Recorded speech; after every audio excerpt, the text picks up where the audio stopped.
Context is from Mark chapter 2, and I'm going to be preaching from verse 23 and leading all the way into chapter 3, verse 6. Mark 2, 23 into 3, verse 6. One Sabbath, he was going through the grain fields, and as they made their way, his disciples began to pluck heads of grain. And the Pharisees were saying to him, "Look, why are they doing what is not lawful on the Sabbath?" And he said to them, "Have you never read what David did when he was in need and was hungry, he and those who were with him? How he entered the house of God in the time of Abiathar the high priest and ate the bread of presence, which is not lawful for any but the priest to eat, and also gave it to those who were with him?" And he said to them, "The Sabbath was made for man, not man for the Sabbath. So the Son of Man is Lord even of the Sabbath." Again he entered the synagogue, and a man was there with a withered hand. And they watched Jesus to see whether he would heal him on the Sabbath, so that they might accuse him. And he said to the man with the withered hand, "Come here." And he said to them, "Is it lawful on the Sabbath to do good or to do harm, to save life or to kill?" But they were silent. And he looked around at them with anger, grieved at their hardness of heart, and said to the man, "Stretch out your hand." He stretched it out, and his hand was restored. The Pharisees went out and immediately held counsel with the Herodians against him, how to destroy him. Our Father in heaven, I pray that the meditations of my heart, the words of my mouth, and the meditations of all our hearts will be pleasing to you. In Christ's name, amen. Amen. Please be seated.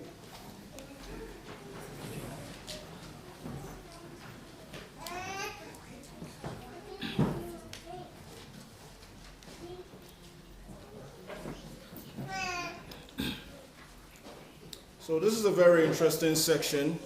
As you can see, it kind of it does directly reference 1 Samuel chapter 21. And so we have our resident expert in 1 Samuel over here. And so if there is any errors, please direct it to Bill, and he would correct it. All right, so we've come now to the fourth and the fifth controversial episodes between Jesus and the religious leaders.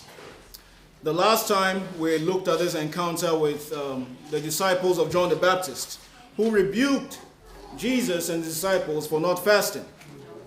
Now, in order for us to better appreciate what is going on here, we need to remind ourselves of the religious climate of Jesus' day and what the Sabbath law meant.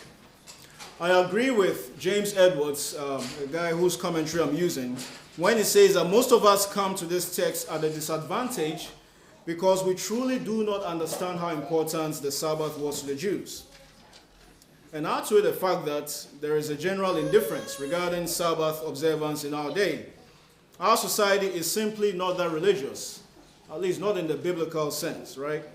So when we come to matters like this, many assume this is stuff from some radical traditionalists, and it has little to no application to us. But when we hear the word Sabbath, it immediately conjures up prohibitions and restrictions in a way that prevents us from engaging in any measure to try and even understand. I mean, let's admit it, the Sabbath is a controversial issue, right?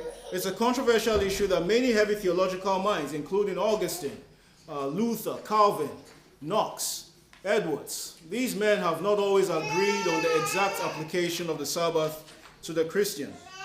So many Christians would rather not discuss it at all. Now, I don't believe that Mark is giving us a treatise on the nature of the Sabbath in this text. I don't think that's what he is trying to do. I think you have to read the entire Bible from Genesis to Revelation to find out how the Sabbath applies to the Christian. Remember, what Mark is doing is that he's taking us through a series of episodes that demonstrate the unique authority of Jesus Christ, which is this central motif that runs through the entire gospel. So in many ways, the Sabbath episodes here serve as additional proofs of the unique authority of Christ. Christ is the Lord of the Sabbath, is how this lesson or this story ends. Now, what I'm going to be doing with the time here is that I'm going to be arguing from the text that Mark wants us to see in these back-to-back Sabbath episodes. What he wants us to see is that Jesus regulates his Sabbath in a way that produces life. And the Pharisees regulate their Sabbath in a way that produces death. So the Sabbath of Christ brings life. The Sabbath of the Pharisees brings death. So the setting is the grain fields.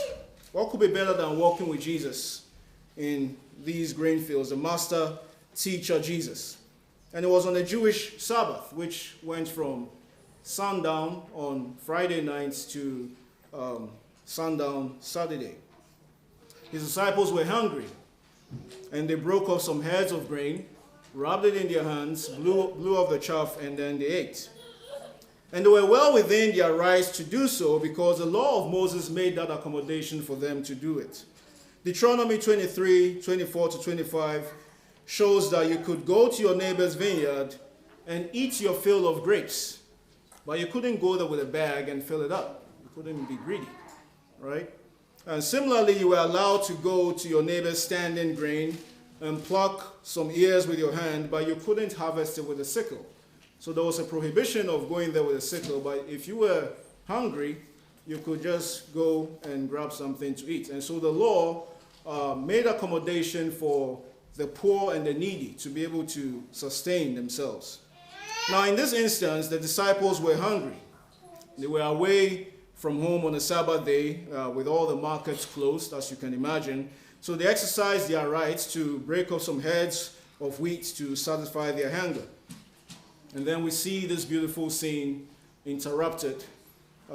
This beautiful scene of Jesus walking through the grain fields interrupted with a confrontation by the Pharisees.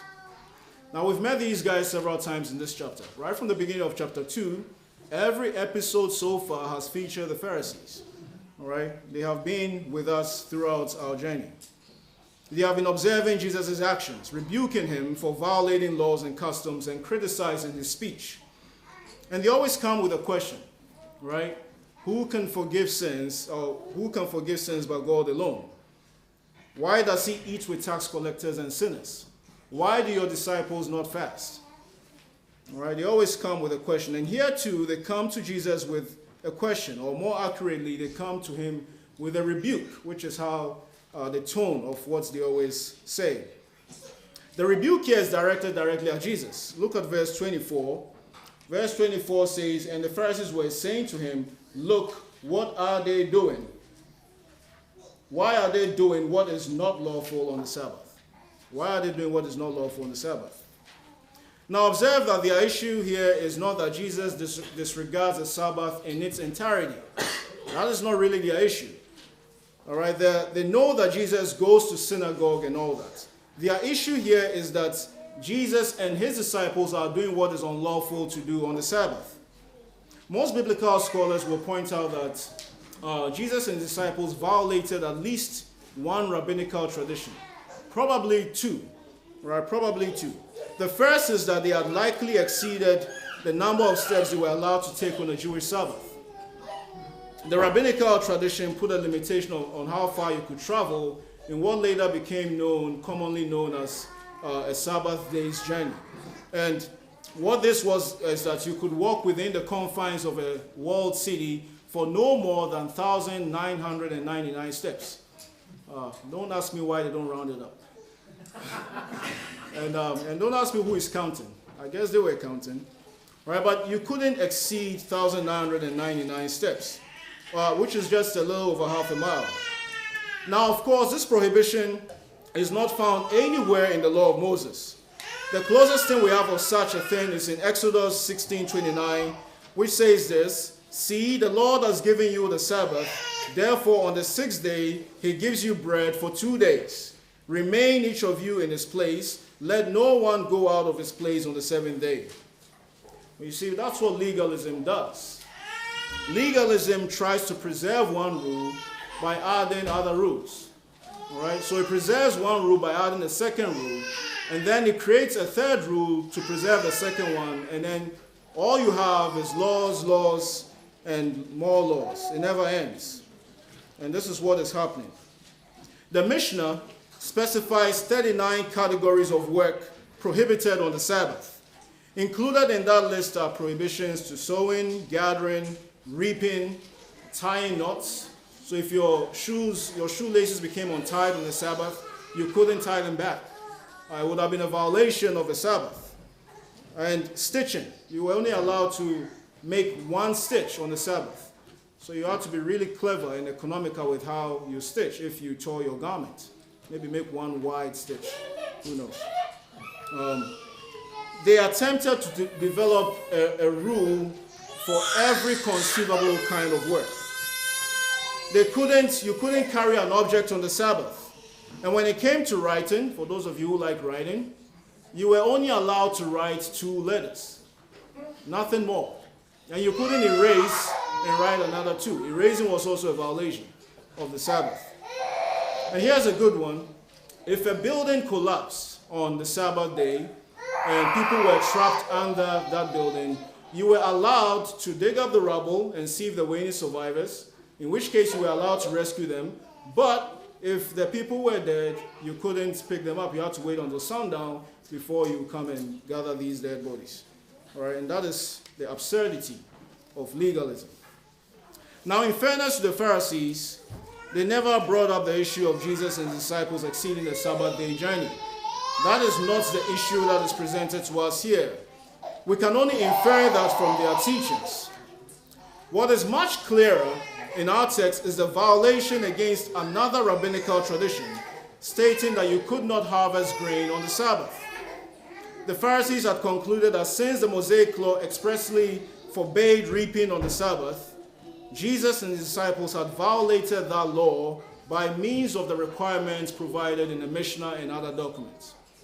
All right, so they sought to preserve the Mosaic law that said, do not harvest on the Sabbath, by creating laws in their Mishnah. And if you violated the Mishnah, you have violated the Mosaic law. It's a sort of chain. All right? They considered that this prohibition was a very huge one, a violation of God's. This violation was a very huge thing against God's law. Never mind that Jesus and disciples were hungry. In the eyes of the Pharisees, these men were Sabbath law breakers. And so what did Jesus do? I mean, typically you see in the chapter, how it goes is that the people come with a question, Jesus poses a counter question, and Jesus silences. And here, again, we see a silencing. He comes to the aid of his disciples, as he does for you and me, as the Holy Spirit intercedes for us.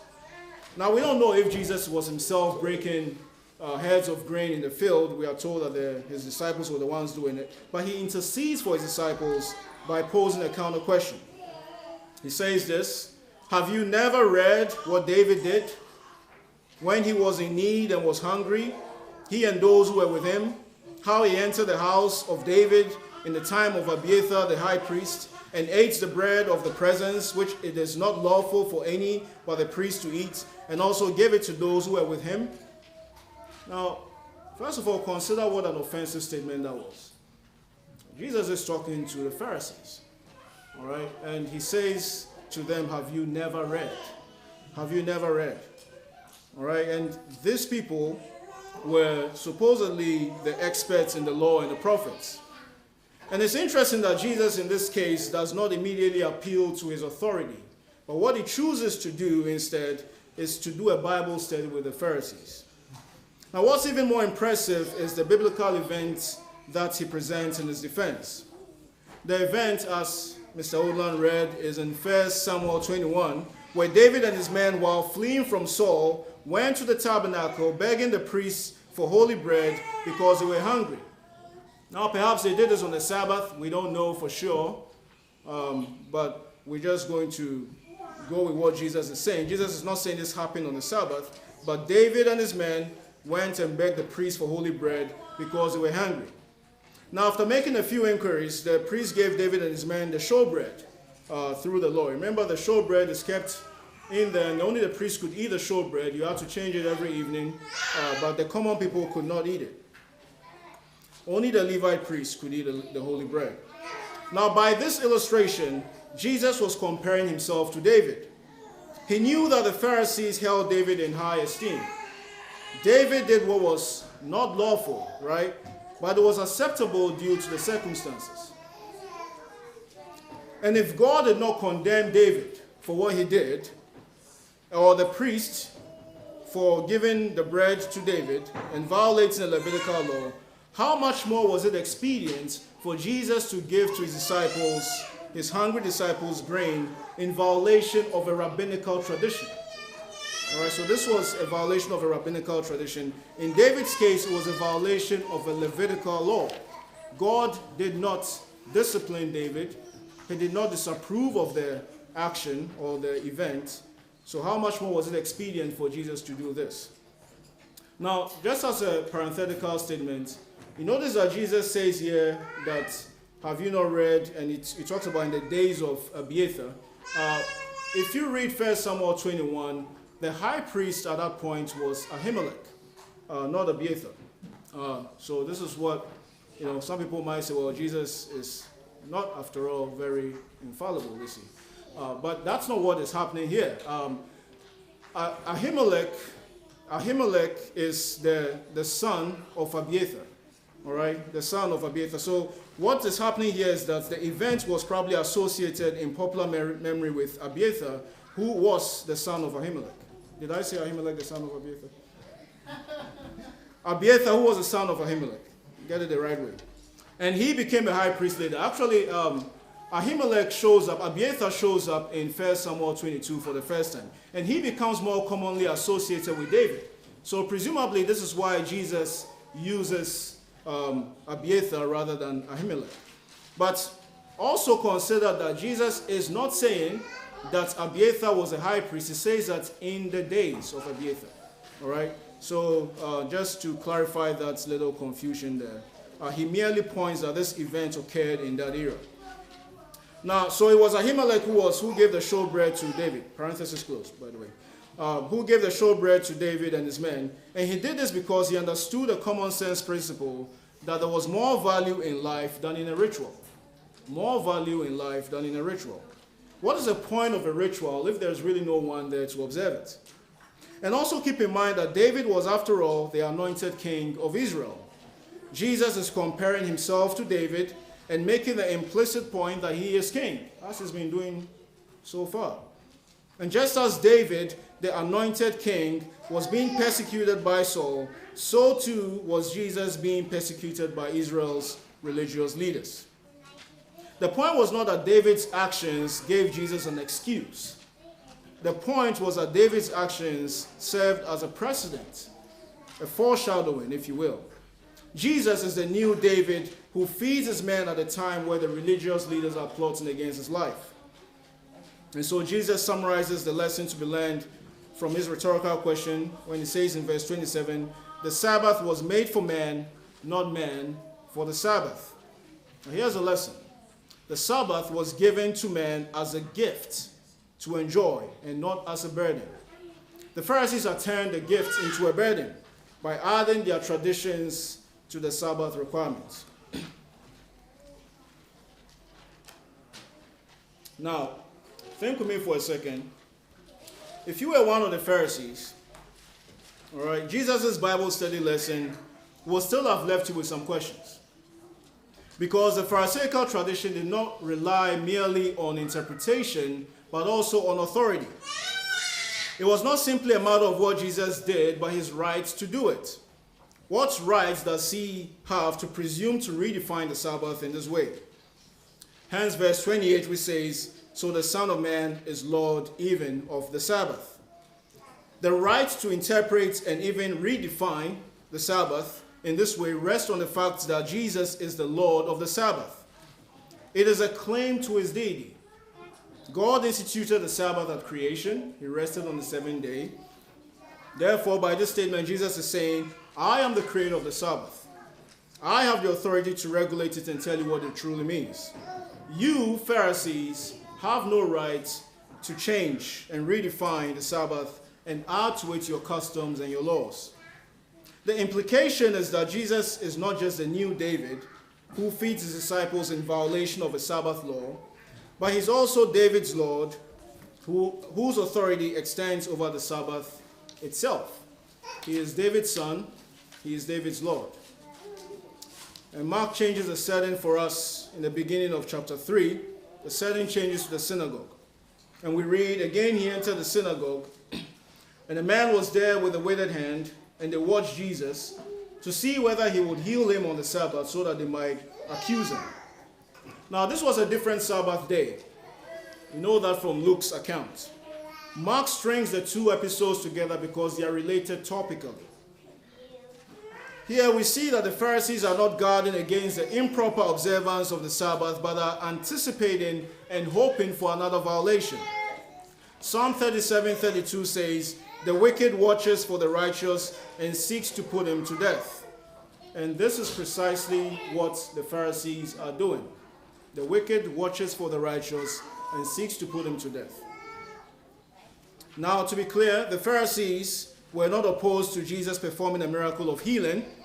They just didn't want him to do it on the Sabbath. Now, the Pharisees had, in their traditions, accommodations for first aid to be administered to people who were injured. But you just couldn't administer it to the point where it provided a cure. So curing was a violation of the Sabbath, but first aid was acceptable. If you needed a cure from something, you have to wait until sundown when the Sabbath was over. Now, since the condition of the man with the withered hand was not life-threatening, healing him on the Sabbath would have been a violation. In their mind, this could wait till the next day. All right? So this is really what they are there, hovering around. Is he going to do it? If he does it, he's violated another custom. So you see, there are two dangers that we must avoid. To borrow the language of John Piper, you have purity boys and unity boys. Piper says purity boys and unity boys. Piper says that the unity boys naturally emphasize the preciousness of personal relationships and tend to neglect an emphasis on truth. The purity boys naturally emphasize the preciousness of truth and tend to neglect the nurture of personal relationships. What both groups have in common is that they fight for one biblical truth at the expense of another precious truth. And we need to take heed lest we fall into those opposite errors. I would like to argue that the tendency in our circles is to be like the purity boys. That's our tendency. Always hovering around whatever place, in person, social media, wherever, hovering around, sniffing for theological issues, pouncing on all issues with the same level of intensity. If we disagree, we have to pounce on it with the same level of intensity, not allowing the scriptures to moderate how we fight and what we fight for. So we need to watch out for that. This was the Pharisees. In their bid to preserve their Sabbath tradition, they went as far as standing in contempt of Jesus in the house of prayer, because they are there to do their theological sniffings. Right? They are standing in the house of prayer, showing no compassion for the weak. And then we see the provocation in verses 3 to 4. So what did Jesus do? He knew the thoughts of the Pharisees, and he could tell that there was wickedness in their hearts. So he enlisted the man with the withered hand in what was to be a public display of his authority, so that he may show them that the true intent of the Sabbath was to produce life and produce rest for the weary, to take the burden of deformity and sickness of this man. Jesus asked a very pointed question: is it lawful on the Sabbath to do good or to do harm, to save life or to kill? And this is the heart of the story that the Pharisees had missed. You can be scrupulous and still violate God's law. All right, because you are trusting in yourself rather than Christ. You can be so devoted and zealous for personal holiness and still miss the mark. All right, because you are adding to God's law. Jesus reduces the issue to two options: saving life and taking life. Isn't it good to save life on the Sabbath? Isn't it good to feed the hungry on the Sabbath? Isn't it good to heal someone on the Sabbath? Mark tells us that the Pharisees had no answer to give. However, we know that they were enraged in their hearts because of how the story ends. their silence proves the point that they are the doers of evil on the Sabbath. Now, Jesus stands as the one who does good on the Sabbath. On the other hand, the Pharisees, claiming to be doing good by preserving God's law, are doing evil by plotting against Jesus' life. It is not okay to be thinking about how you can take life on the Sabbath. It is not okay to heap up heavier burdens on the Sabbath. And it is certainly not okay to not show compassion for the weak and neglect them, the weak and the infirm, on the Sabbath. And we read in verse 5 that Jesus looked around them in anger, grieved at their hardness of heart. Now, this is the only explicit record that we have in the New Testament, the only explicit record of Jesus being angry. It doesn't mean he doesn't get angry. He gets angry. He cleanses the temple at the beginning of his ministry. At the end of his ministry, he gets angry other times. But in terms of an explicit statement, this is where you find it. All right, this is where you find it. Anger is not sinful. You can sin in your anger. But it does not follow that to be angry means you have sinned. We have to be angry about the right things. Right? Mark uses language that suggests that Jesus surveyed the Pharisees in his anger. He looked around at them. All right? And he was furious that they cared more about their religious beliefs than the well-being of the weak. They would rather have this man suffer than have their traditions violated. Jesus' righteous indignation was mixed with grief. Mark says that he was grieved at their hardness of heart. He was grieved at their hardness of heart.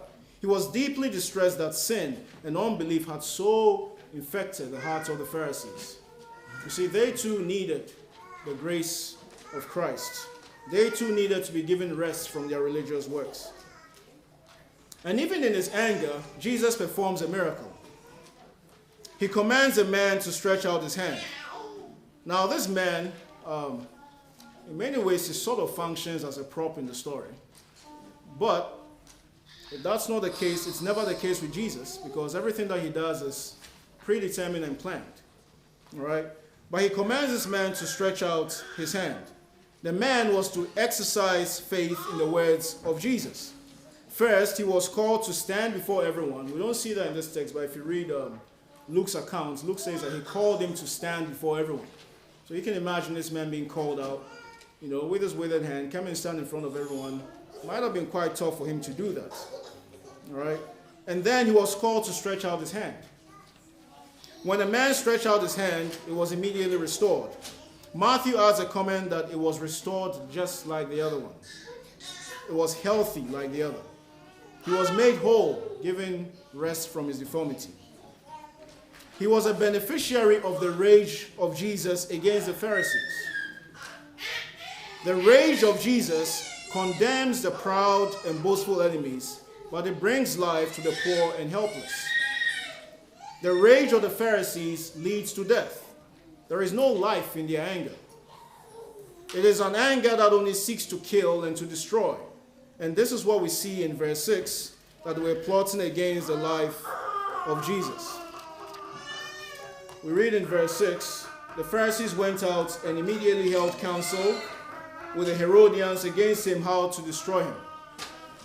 Now don't miss what's going on here. The Pharisees went out immediately on the Sabbath. They were okay with taking life on the Sabbath. Right?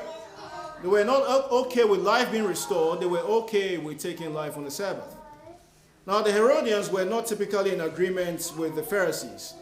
These were the Hellenized group that supported the dynasty of Herod the Great. Herod the Great,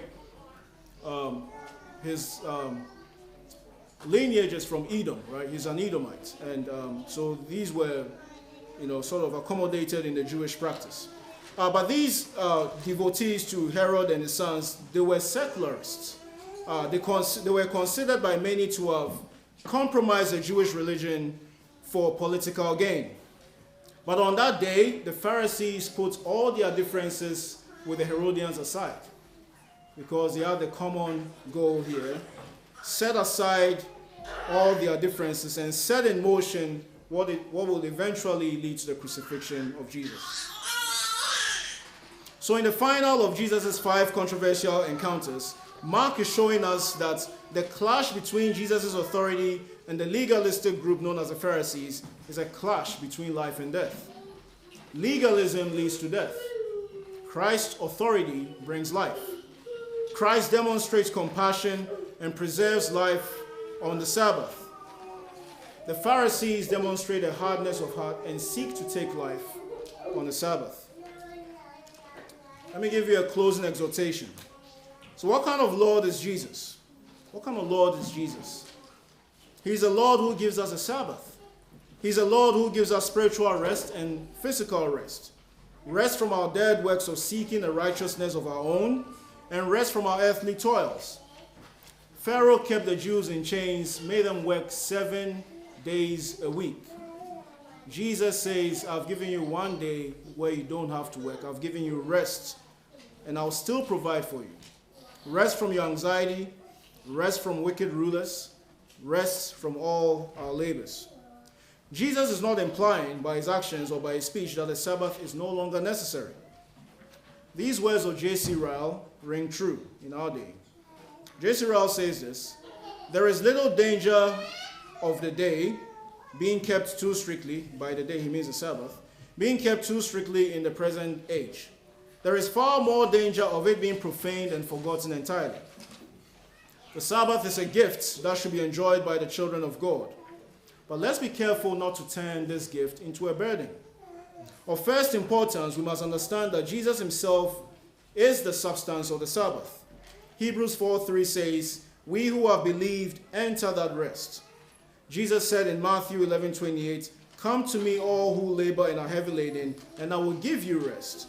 So in Christ, our burdens are removed. You think of the scene in Pilgrim's Progress where his burden finally falls off, right? In Christ, our burdens are truly removed. This is a spiritual rest and only available to those who have put their faith in Christ. However, there remains an ongoing weekly Sabbath which serves to remind us of our rest in Christ. Sinclair Ferguson says, the weekly nature of the Sabbath continues as a reminder that we are not yet home with the Father.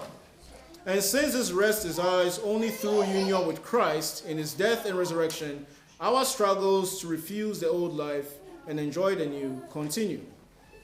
Now, suppose I told you that you were to have a feast with a king that you love, a very good king, and have a feast with him every Sunday, right? Now, what would you do in preparation for this feast?